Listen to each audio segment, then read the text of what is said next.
everybody, what's going on here? Just getting ready for a broadcast today with all my gear here with radio talk show host Dave Darren, who is on many different things, including Indie Silent Exposure. We got the 365 Radio Network. We got 93.9 KWSS, Independent Talk Radio, a whole bunch of stuff. He's a cool guy.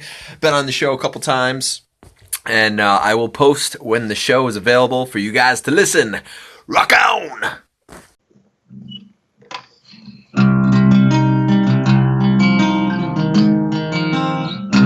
You can break all these chains. Yeah, check 1 2. Hey, yeah, check. Hey, 1 2.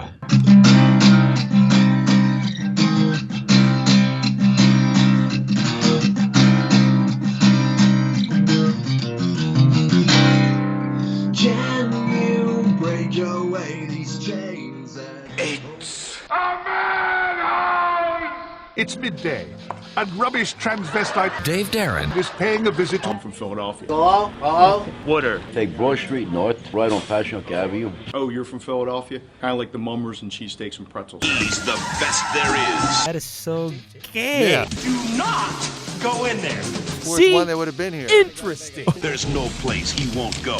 Nothing he won't do. Are you threatening me? Oh! And no one Major wow factor. he can't handle. Dave Darren. Yes! Yes! Yes!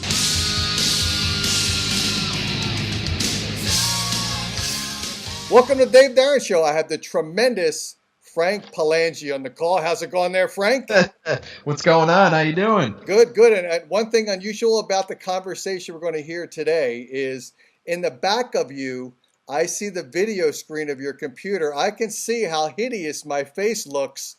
So I know this is a shocking. You probably wish I was back on just radio and never did video, right? You probably wish that. What an image. So that's why you got your back towards me. I don't blame you. Yeah, well, no, it's the only way I could set it up today. That's right. What'd you say? You broke up a bit. It's the only way you won't be able to vomit today? Is that what you said? I couldn't quite hear that. So it's great to have you on the show. You know, I just started doing video probably about 2 months ago. I wish I had done this earlier because, to be honest with you, radio is tough. And I had no idea. You know, during the time I did radio, I've always missed video. I miss MTV, VH1 when it was real music instead of what it is now.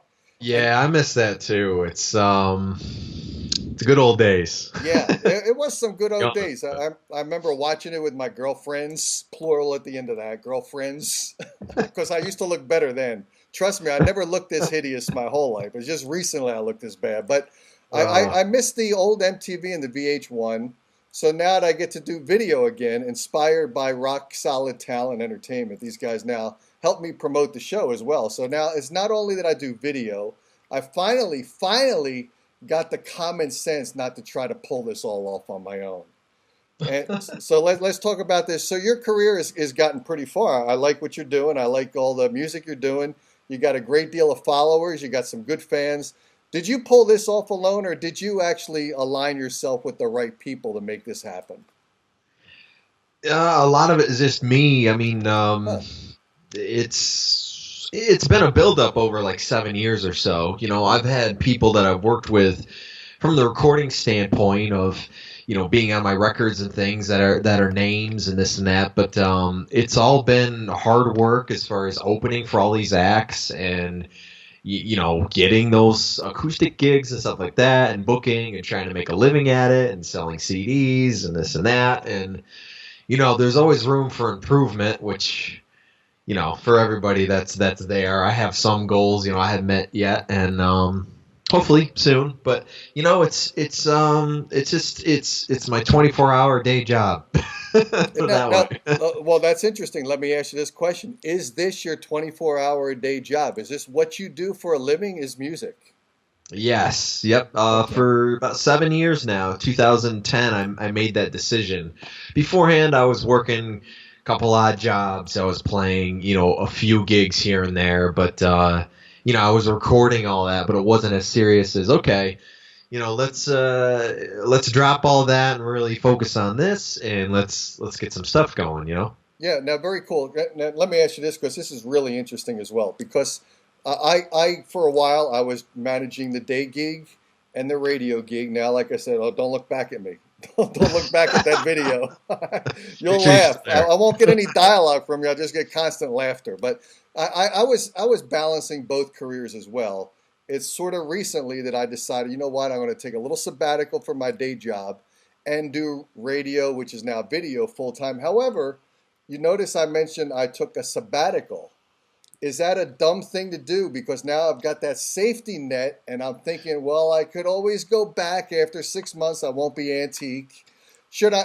True. To build what you built, or any musician needs to build, do they have to just say, let's go for it? Let's not have a safety net. Let's just go 100% to it. Because if you don't do 100%, in this day and age, you're just not going to make it. It seems like to me, you're not going to make it unless you put everything into it without a safety net, without something following you from behind. That's true. I mean, every person's lifestyle's different. Some people can't do it because they just can't give up their job because maybe they already, own a house, or they have they're married already and they have kids and all that. I've simplified my life. I'm not married. I don't have kids. I don't own a house, so I don't have a lot of overhead as far as a lot of things go, so I can put it into my music and things. But as far as time, I mean, yeah, if you're not there, figure if you're missing 5 days a week, even though maybe you got a few gigs on the weekend, if you really want to get up to a certain point, you're going to miss out on a lot of it because, you can't be there at a day job, checking your stuff and researching every 5 seconds unless maybe you got a guard job or something of some kind. But it takes a lot, that's to me that it is required. It's sacrifice. Nowadays for us millennials, whatever you want to call us, I don't know if they know that word as much. Everything is kind of given to us, or we don't want to do the work, and it's the word sacrifice. Not a lot of us know, but I know it just from my upbringing, my parents, and all that kind of stuff, and that's what it takes. I've sacrificed certain things in my life that I can't do for music, and that's just because I want to do it so much.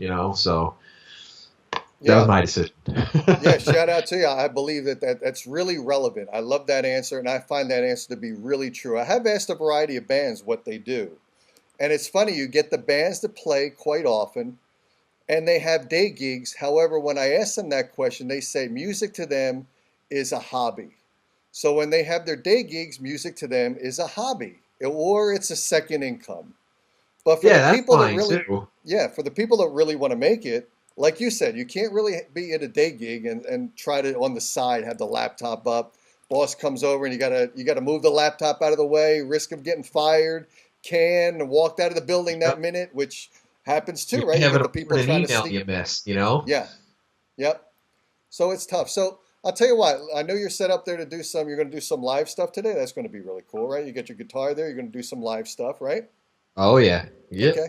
I'll tell you what, let's jump to a piece of music right now. I want to try to make music the predominant part of the show. So pick up the axe and tell us what you're going to play. Give us a little title of the song you're going to play, inspiration for it, why you wrote it, why you came on the show to talk about it. Tell me about it, and then pick up the axe and let's rock it. All right. Well, first I figured let's go with "Break These Chains," which is basically the current song here, and it came out actually almost 2 years ago now. Working with Brian Craddock from Daughtry, he's the producer on the song. Is a funny story is I met them a couple years ago in Saratoga. One of my fans won tickets for this VIP acoustic thing, right? 60 people only there, and she's like, "Why don't you come with me? You never know." She goes, "I know you like it, but you might, make a connection." And she was right. After the show, I mean, I got the pictures with them, what all the other fans did, but I noticed Brian was standing on the sidewalk, and I wanted to go over, and I go, "I got to talk with this guy." I go, because, they're one of my influences. I go, "I got to work with them somehow." So I went over, introduced myself, and, he was really nice, and he was really nice, to give me a chance to talk with them more, and then go down to Virginia and record with them. And I told him, I go, I got this song now, "Break These Chains," right? I made up within 30 minutes the first half of the song on Thanksgiving morning, because my parents were like, "Oh, we're gonna go out to eat," and I go, "Okay." I go, "I got a half an hour. Let me pick up the guitar." And that just kind of came to me, and it's really about of breaking out of your. It could be a daily habit. It could be breaking out of something bad in your life that you want to turn it into good. Just something you can't quite let go. You gotta learn to let it go. Yeah, Especially if it's hurt you. So Cool. yeah, I mean it's been cool. The music video, we got a lot of good feedback on it too. Excellent, excellent. So let's pick up the axe, and we're going to rock this track. This is Frank Palangi on the Dave Darren Show, getting ready to rock a tune here. So here we go.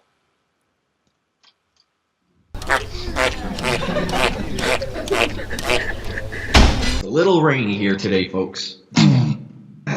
So what does that mean? That means the guitar's got some humidity to it, or what? It did it I have... mean, my nose is stuffed up. Oh, okay.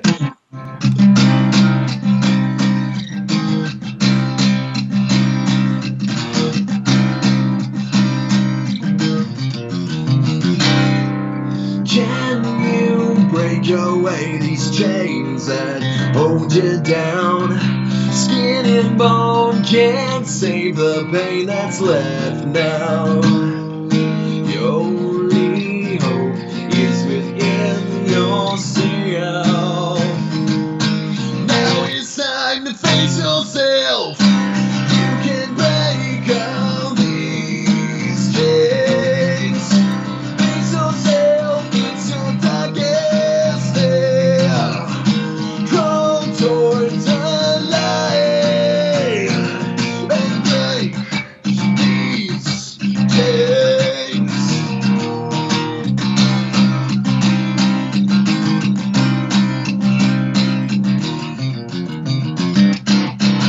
You can try to fight every little thing that went wrong. Yes, you try your drive back in. Break away. You can break all these chains. Face yourself, it's your darkest day. Crawl towards the light and break these chains. It's undecided the fate you will make. Gotta break, you gotta break, you gotta break. You gotta break, you gotta break, you gotta break.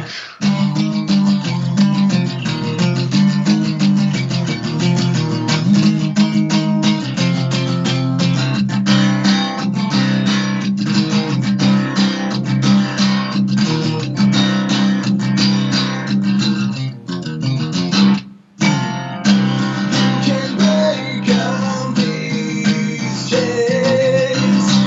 It's yourself, it's your darkest day. Crawl towards the light and break these chains.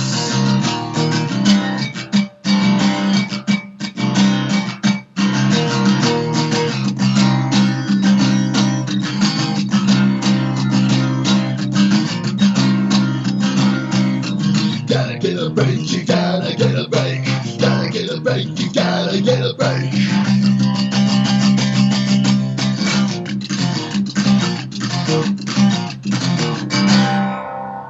Can you break away these chains that hold you down? Woo! All right. Frank Palangi on the Thank Dave you. Darren Show. You know, I got to tell you this. It is spectacular to do a video show. No matter how much radio you do, no matter how much you can get the guys on the other end of the interview to speak up and talk, tell them about yourselves, try to capture the personality, you can never really capture the emotion of a piece of music unless you see the band or the solo performer perform the music, just to see the amount of love that you have for the piece of music and the love that you have for the fans and the love for just gigging, right? It's just tremendous. That's true. I mean, there's a certain feeling you get from listening to it, a certain feeling you get from, wow, that's Yeah. it right there, Yeah. Yeah, let me It's ask you cool. this. Let me ask you this question. You mentioned some of the guys that you dig, the concert you went to, and you met on stage. When you're on stage, and I've asked this question sort of recently because I saw some kind of buzz on Facebook about this. Someone was talking about they went to a gig. The guy on stage had this like rock star image. And you know what? When I go to see a gig, I'm not expecting to see a plumber or an electrician on stage. I'm expecting to see a rock star on stage, right? With a good Yeah. amount of ego, with a good amount of talent, a great amount of talent, and confidence in performing in front of the people. Now, when he comes off the stage, I'm expecting a human being who wants to meet his fans and who's connected to his fans. So I want to make sure that people understand when you guys are on stage, you guys are kind of obligated to be that personality who's got the confidence, and the rock star image is not a negative thing on stage. That's who you guys are. You're performers, right? Yeah, you have to do it. I mean, it's not like some people might see it as being cocky a little bit, and it's not. It's just you No. have to have confidence in yourself when you're up there. I mean, I'm not saying I'm the best person since sliced bread or I'm the best person of the night type thing, but you got to go up there with a certain feeling, and because they're there to see music and they want to be entertained, and especially if you have a full band and you're a rock band, there's a certain expectation, with everything. And then, of course, afterwards, I always say, guys, as soon as you're done, put everything down. We're going to go to the merch table. We're going to talk to anybody who's there. I always walk around the whole crowd, too, and see if anybody wants to talk. And especially, it's like, that's what you got to do. Because if you're playing at a place that you've never played for, or you don't have a lot of your hardcore fans there, it's you want to meet people, you want to talk with new people, and hopefully they like the music, they like who you are, and they become fans, and it's more of a personal connection rather than saying, I seen that guy play on stage, and then that was it. I don't know where he went, you know. Yeah. Oh, yeah. It's funny because I've interviewed a label a couple times, some music labels, record labels, and they mentioned to me that I think I heard someplace it's in 30 seconds you've got to capture that listener's interest. However, I also heard it's actually 17 seconds.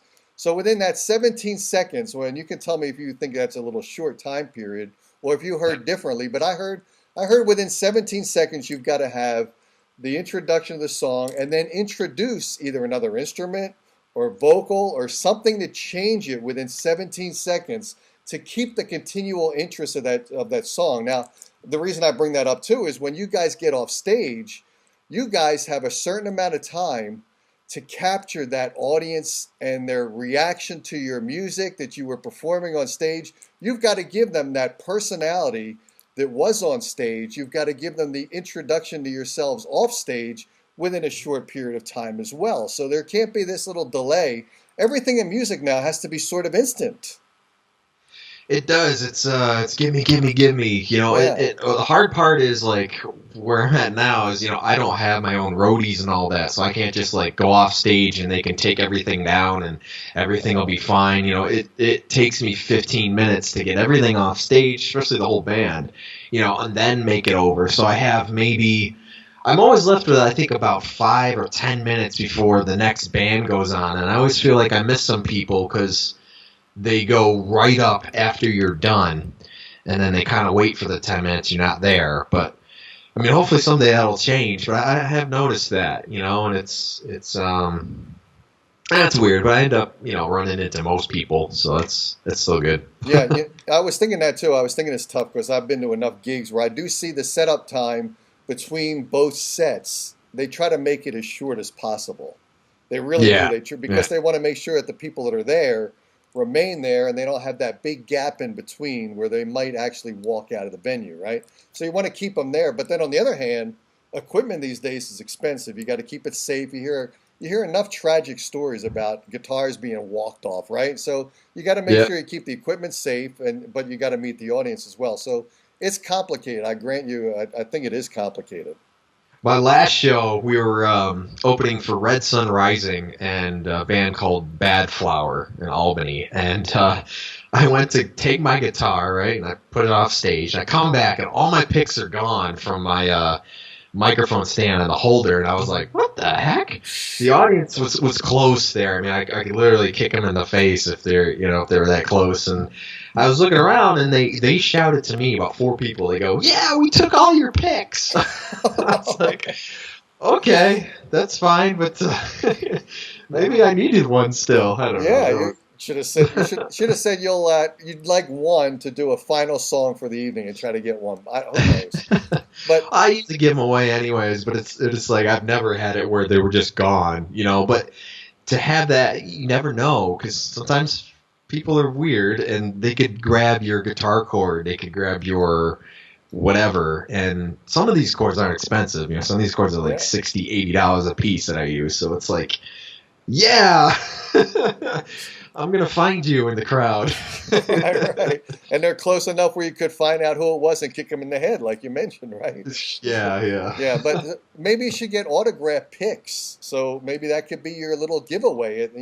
Then they'll have the pick with your name on it, and make sure it's not just imprinted. Make sure like it's the scripted signature that you're used to. Because I'm always talking about the merch booth. I go to enough gigs where I'm seeing merch, and a lot of the bands just have the same merchandise. You got to be more creative these days. In every element of music, you've got to be different, creative. You got to stand out. Maybe one of the things is I don't think I've seen autograph picks. I've seen picks with the band's name on them, but I've never seen them like autographed.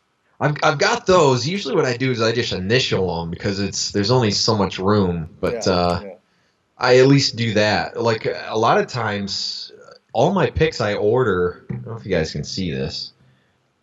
That's my pick. Yeah. I see Rock On the back. The front's my logo. I don't know if you can see it on the webcam, but a lot of times when I practice and stuff, every time I break a pick, I don't throw it away. I sign it, and then if somebody buys a CD or somebody mails me something or whatever, I'll put 1 or 2 picks in there that are cracked and broken and stuff. And a lot of people dig that, so that's what I've been doing. I figure that's kind of a cool idea, Yeah.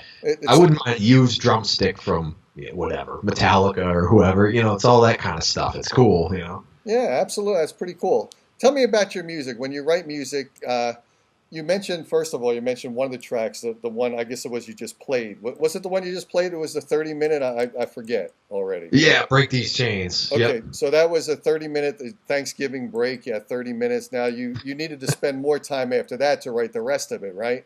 Yeah, it was the first half of the song with vaguely the lyrics. Pretty close. Okay, so now I'm curious. The best songs that you wrote in the past, have they been laborsome where you had to go back and massage them, put them down for a couple days, come back like a week later, and then work with it some more to work it to where you wanted to be? Or they have the better ones been the ones that were just like, you have no idea where they came from. They just got absorbed into your head, and they came out so naturally. Have they been the better ones? Those are the best songs. I notice a lot of writers say that too, is the ones that come out the easiest.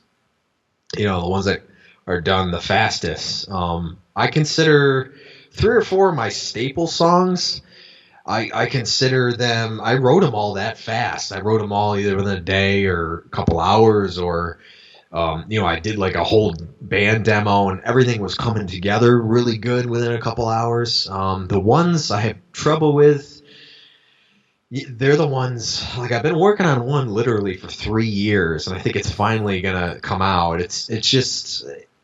It's finding the right tone for some of those. Like, not every song is just boom, like that's it, there it is. Some of them are like, it's there, but it's still kind of like a song, Live It Up. I have it free on CD Baby. It's really a demo version. I had planned on releasing it, but I'm like, it's not where I want it to be. It's a little kind of 80ish sounding, and it's a little bit like Disturbed or something like that. But I need it to be now. So I kept working on it. So now I got some new drums for it, and I retracked guitars and bass. Oh my God, like probably 6 or 7 times.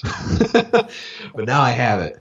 sometimes it just those are the songs that are like they take that much work, and that's what's required. It's or you just leave them. You know, some Yeah. songs I have left, and just like I don't think so. I'll take a piece of this for later. Is You that know? is that literally what you do? Like I can imagine I can imagine every type of occupation has this to some degree. Like a book writer, they'll sit Yeah. down, they'll Yep. write a book, or sometimes even book readers. They'll read a book, and then their mood or whatever it is, kind of diverts them away from it, and they set it aside and say, "Look, I'll deal with this later. I'm not in the frame of mind to deal with it now." Does that happen? Like you write a piece of music, you're writing it, and then do you put a time limit on? You say like I've got to come up with this song. I'm going to put a time limit of 2 days. If I can't complete it, I've got to set it aside because it's not happening now. But it's not going to never happen. It's just you say 2 days. If it doesn't develop or mature to a better degree, where then I can work with it maybe for 3 or 4 days. But within the 2 days, if it's not connecting, you just drop it off and say, look, it's not happening. Maybe there's a reason for it. Let's drop it for now. Um, sort of like some songs. Sometimes I'm in demo mode. I just call it demo mode, and I'm like, I'll write a song, do a full band version, and just leave it.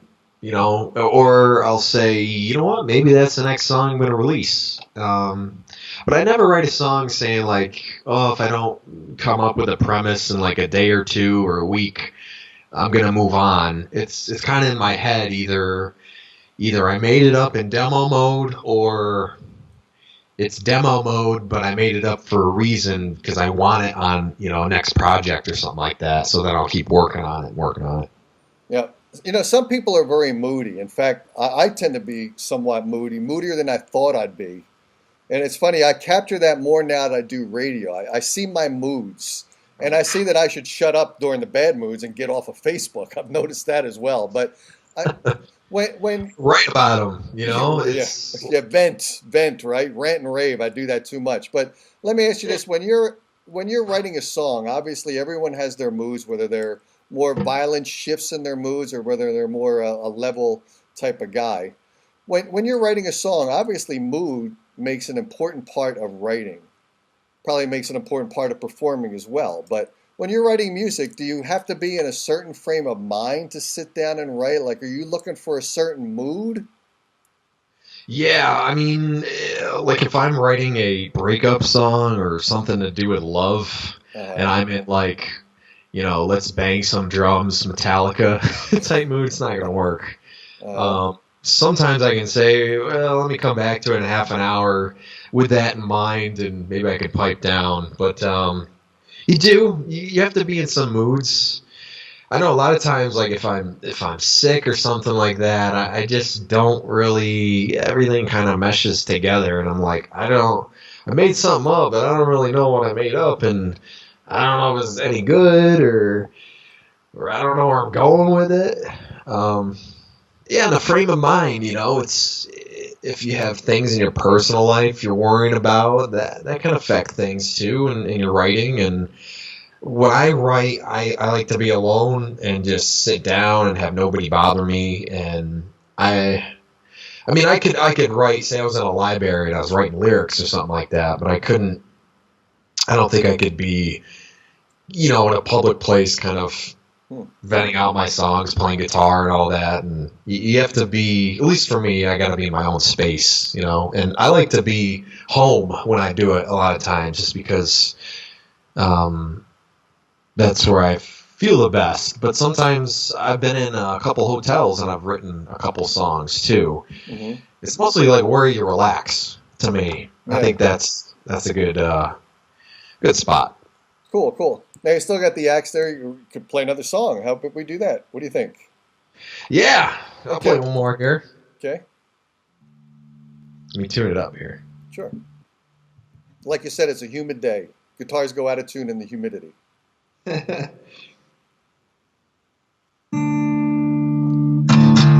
I got this. Wow.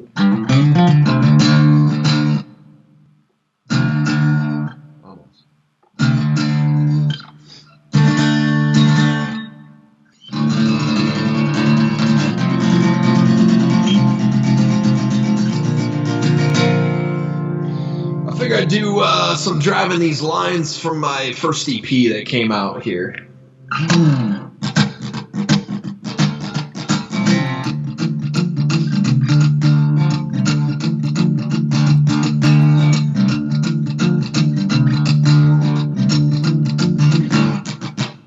Y'all see in front of me, it's all I need. A drive that makes the lines, shows your soul the way.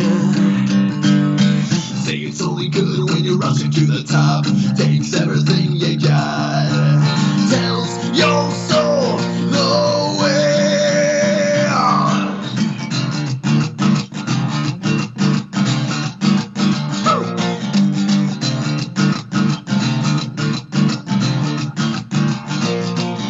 Cause every time love is good, you seem to fall behind. You know there's something else beyond these blinding lights, guiding your soul away. Diving these lines, living their lives, playing those games, the promise of fame.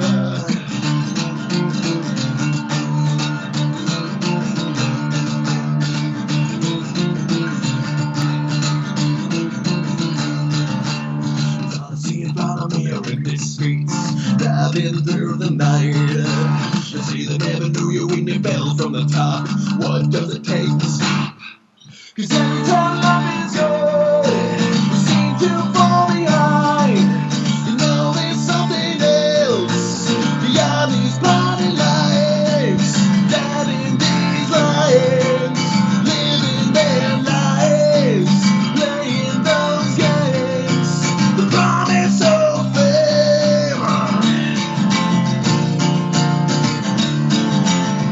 Hey, hey, hey. You probably go insane.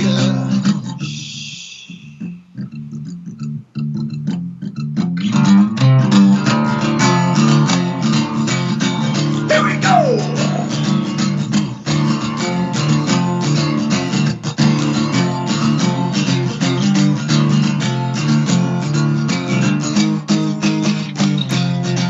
Driving these lines, living their lives, playing those games, the promise of fame.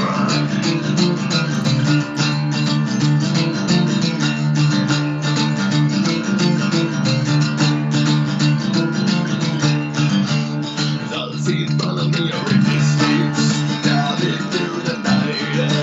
They say they never knew you when you fell from the top. What does it take to stop? Woo! All right, all right. And now we take a break from our show for a word from our sponsor. Starting from right now, from the moment that you started this freaking video. The creamiest, dreamiest, soft ice cream you get from Mr. Softy.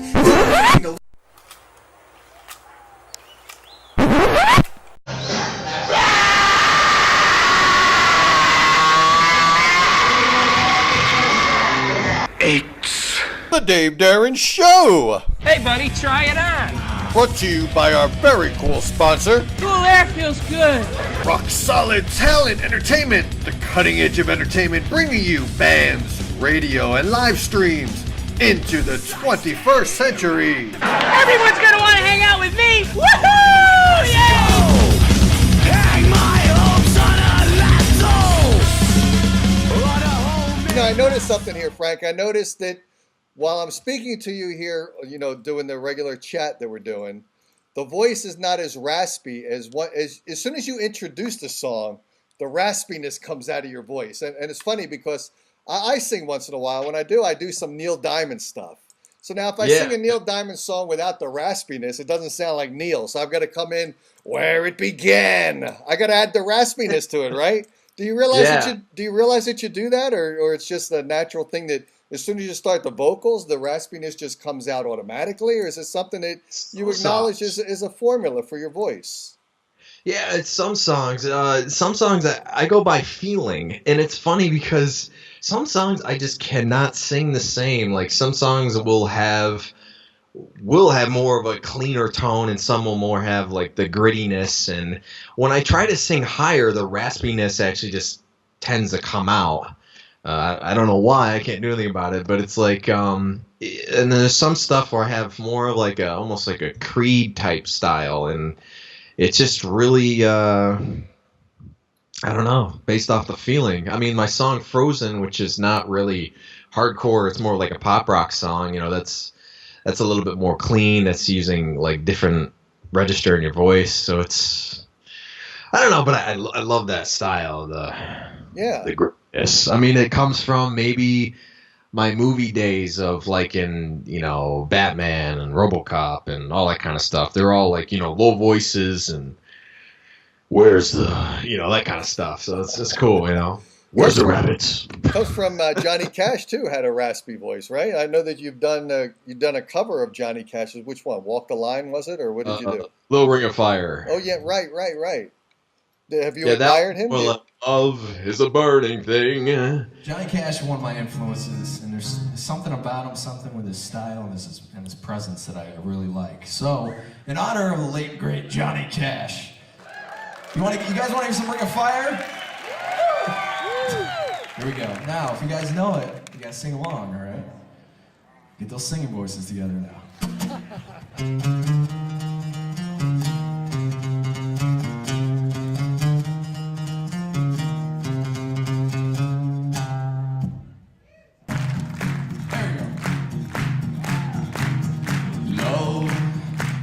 Thing, but it makes a fiery ring.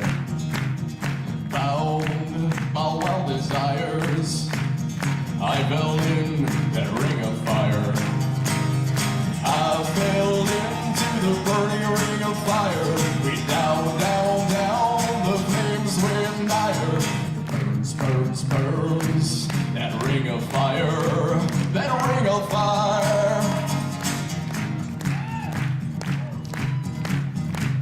The taste of love is sweet when hearts like ours beat.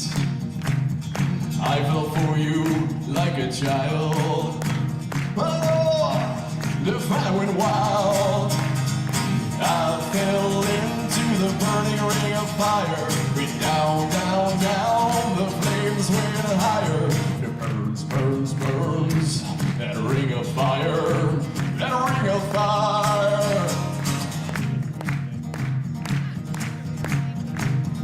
I fell in that ring of fire. I went down, down, down. The flames went higher. Oh, the fire went wild. I fell into the burning ring of fire. Went down, down, down. The flames went higher. And it burns, burns, burns. That ring of fire. That ring of fire. All right, you guys got your singing voices together? All right, you guys sing a chorus with me? You know the words, right? You know the words, right? You know? I think you know. Ready? I'm gonna count to 4. Pick numbers. 1, 2, ready, go. I fell into the burning ring of fire. When down, down, down, the flames went higher. That ring of fire, one more time. I fell into the burning ring of fire. Went down, down, down, the flames went higher. And it burns, burns, burns. That ring of fire, that ring of fire, that ring of fire.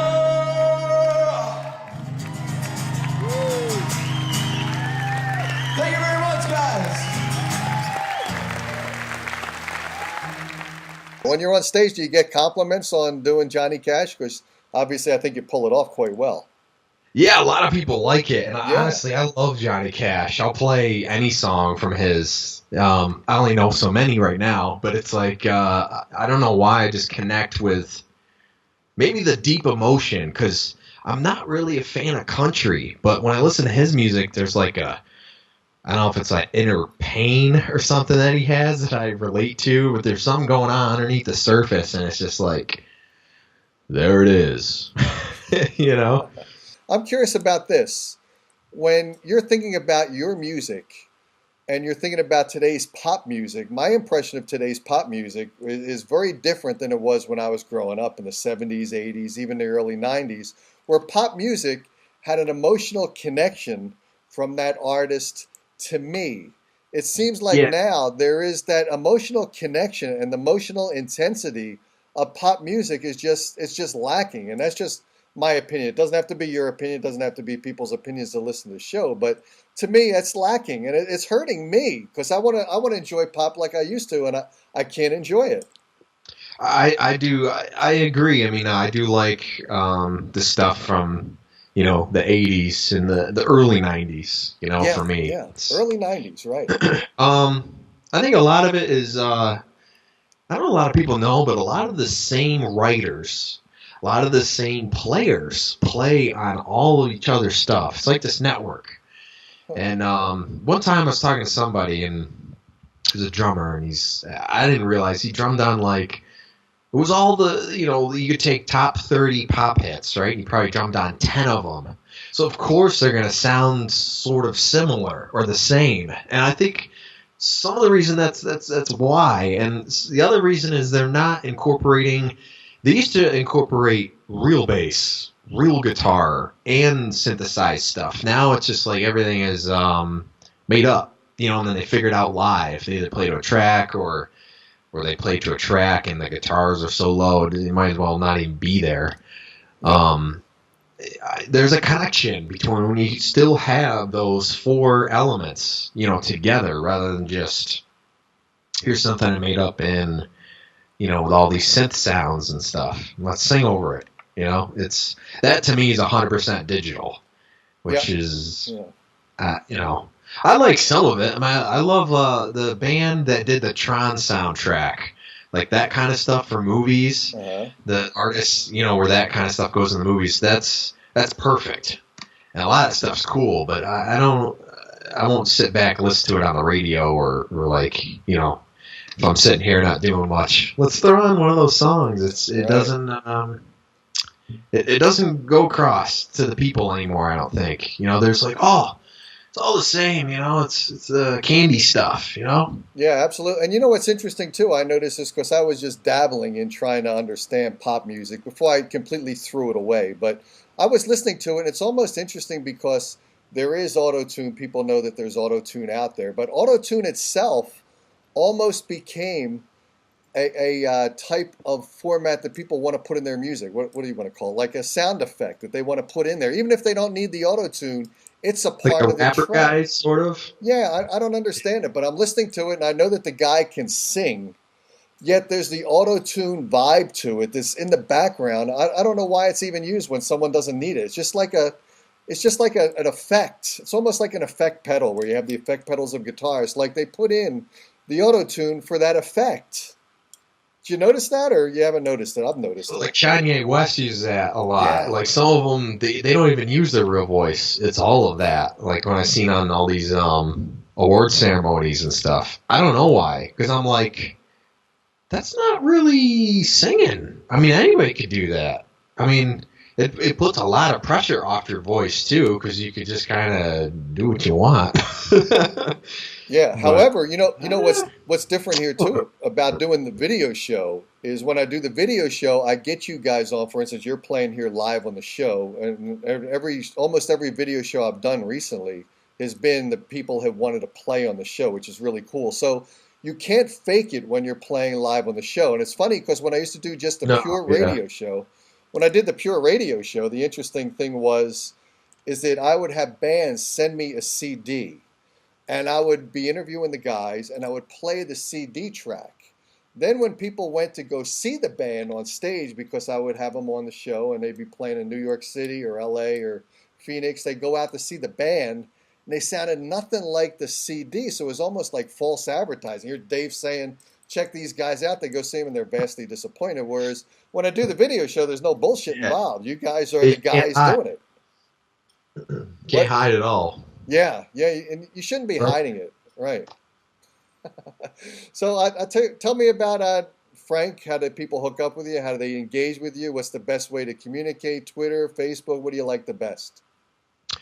I like actually Twitter's been really good as far as people replying or messaging me and stuff like that. But the easiest place to get in touch with me personally is Facebook, my personal profile or the page profile. But frankpalangi.com is kind of the hub. I tell everybody you can get all my links from there. I'm on almost every social media site imaginable. I don't do Snapchat or anything, but I do most of the other ones as much as I can.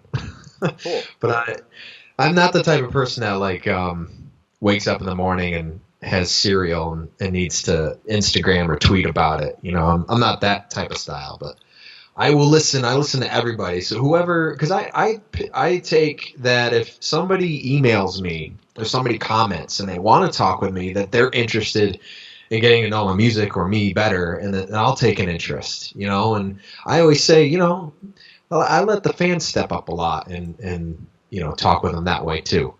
But anything, guys, hit me up. Yep. And fans are so important these days because it's interesting. When I do the radio show, I actually moved to New York City.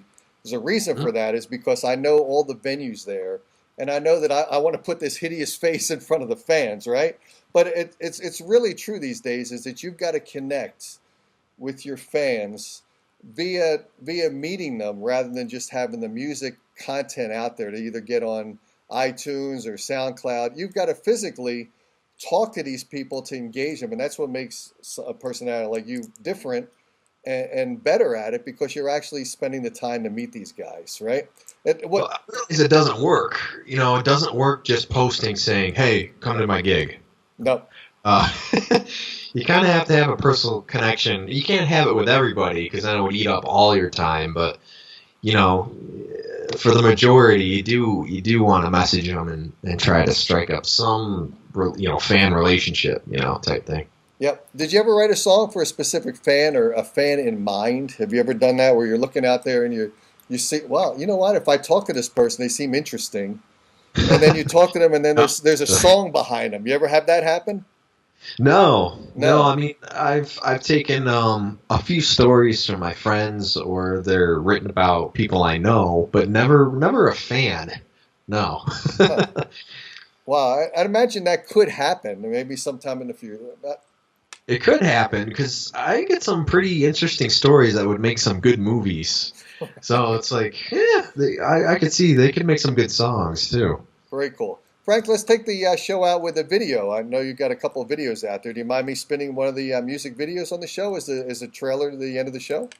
Yeah, man, that sounds good. What should we do? So your recommendation. I always let the band pick one. I mean, I love Break These Chains. I mean, I'm still trying to push that one.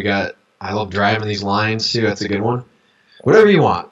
Okay, I'll pick one. I'll announce it. I'll play it on the show. And Frank, it was great having you show. And I apologize for last time. Last time I interviewed you for the radio show, and I think it was like 5 weeks before I finally put you on. This won't happen this time. I'm not as much of a loser as I used to be, right? So I'm trying to make things happen quicker because I appreciated the patience that you had before I finally got you on the show. And I'll say the word "finally" in a raspy voice. Finally, I got you on the show, right? Finally. Finally. Thanks, man. I appreciate it. Thanks, guys. Thanks, man. Take it easy. Peace out.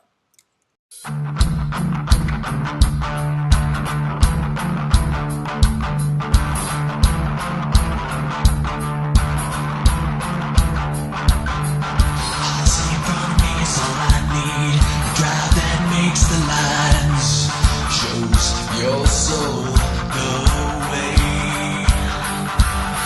See, you're only good when you're rushing to the top. What does it take to stop? Tells your soul go away.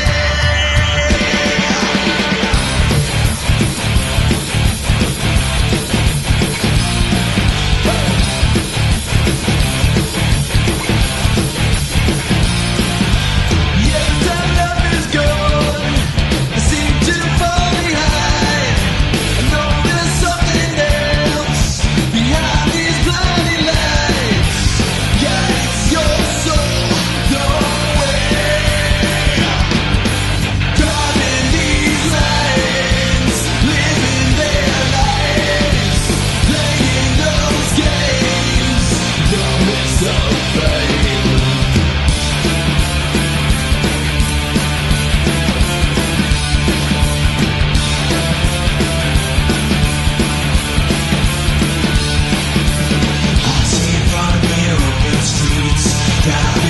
through the night.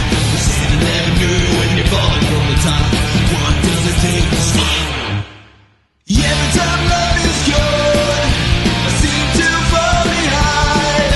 I know there's something else. We have these blinding lights, driving these lines, living their lives, playing those games, promise of fear. Driving these lanes, living their lives, playing those games, promise of fame.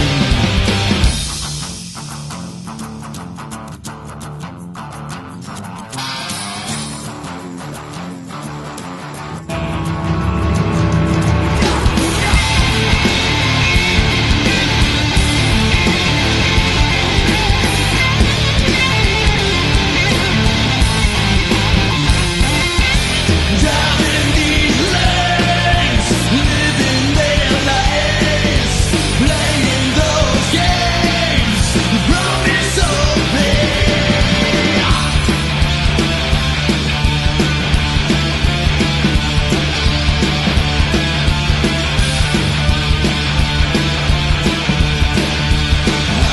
Money's all I need, driving through the night. Saying never knew you when you fall from the top. What does it take to stop?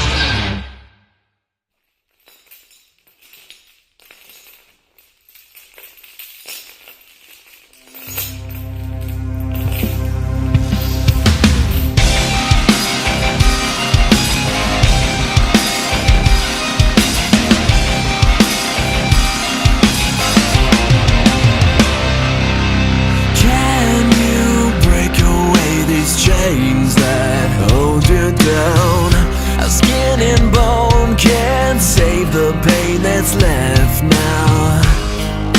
Your only hope is within yourself.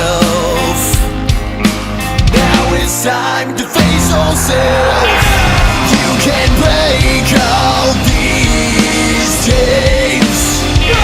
Save yourself, it's your darkest day. Crawl towards the light and break these chains.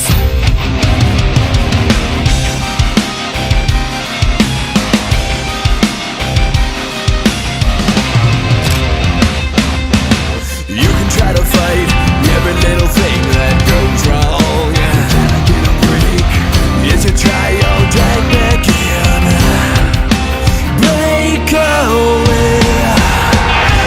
You can break all these chains. Save yourself, it's your darkest day. Crawl towards the light and break these chains. It's undecided the fate you will make. Tear it all down and win. You gotta break, you gotta break, you gotta break. You gotta break, you gotta break, you gotta break.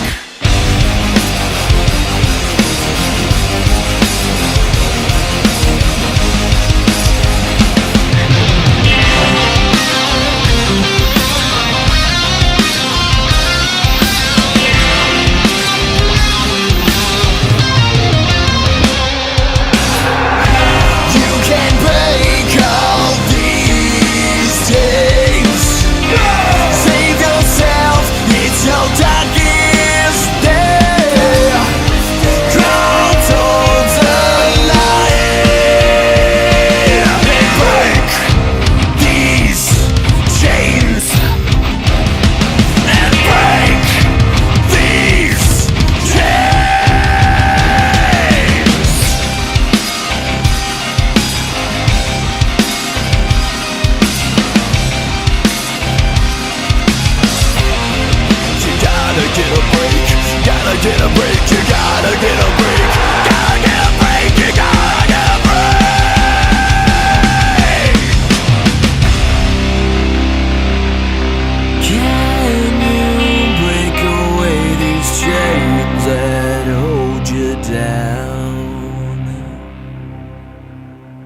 Chains. From recording artist Frank Palangi, feels a feeding frenzy of modern rock.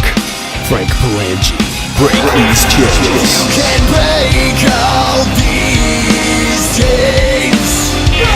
Save yourself, it's your darkest day. Available on iTunes, Amazon, and more. Download Break These Chains today. These chains.